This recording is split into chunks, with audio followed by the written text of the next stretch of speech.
So today's Devo is brought to you by my skater days, which is why my hat is backwards.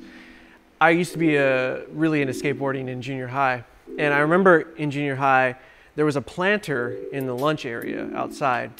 And everybody on the right side of the planter was a good skateboarder. And everybody on the left side of the planter was considered a poser, which means you act like you could skateboard, but you really have no skills at it. And I remember the day when I was invited to the other side of the planter.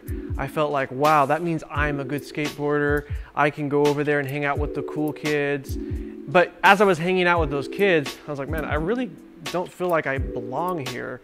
And then it caused me to shut down. And then I kind of like started losing my friends on the left side of the planter. And I started to feel like I'm in kind of no man's land, because now here's a situation that I really can't control. And it's causing me a lot of strife in my social life. And all I had to do is really go back to the other side of the planter and just accept that I'm a poser. But no, my pride wouldn't let me do that. And I bring all that up to say, I just wanted to tell you that because I was wearing a backwards hat. So anyway, in Matthew chapter 15, we see a woman who seemingly doesn't belong. She's a Gentile woman, and she comes to Jesus and she pleads with him to heal her demon-possessed child. And Jesus doesn't even pay her any attention at first, doesn't say anything to her, but she's persistent. She says, "Son of David, Lord, please help me." And the disciples actually say, "Send her away, Lord." And if you actually look into the text, really what they were saying is, hey, just give her what she wants so she stops bugging us.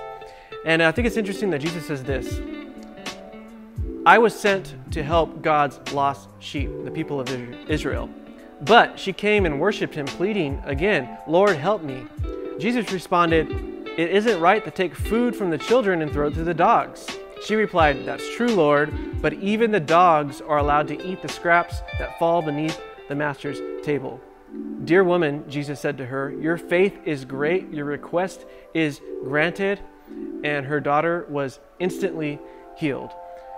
This is a great example of not letting a situation that you can't control keep you from the one who is in control. I'll say it again. This is a great example of not letting a situation you can't control keep you from worshiping the one who is in control. Because it says here in the text that she worshiped Jesus. She called him Lord. She put him in his proper place.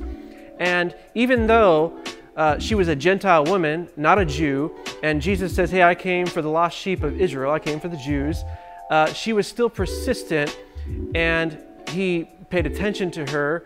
And because of her faith, not in anything that she was doing, but in knowing that Jesus was the Lord of the universe, was able to grant this to her, because of that faith, Jesus paid attention to her and gave to her what she was requesting. Now, it's interesting that the disciples, they said, just give her what she wants.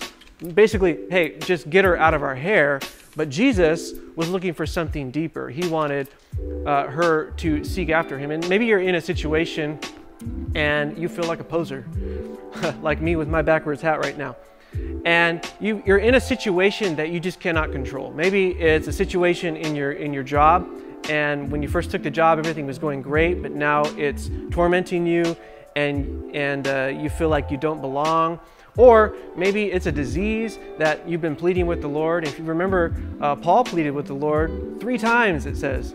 And God's answer to him was, my grace is sufficient, for my power is made perfect in your weakness. And so maybe you feel like you're in that situation. Be like Paul, though. Don't let that situation that you can't control keep you from worshiping the one who is in control. Pleaded 3 times. He didn't say, hey, Lord, please give this to me. And then he said no, and he said, fine, that didn't work. I'm going a different way. So if you're in a dark place, if you're in a situation in which you feel out of control, continue to pray.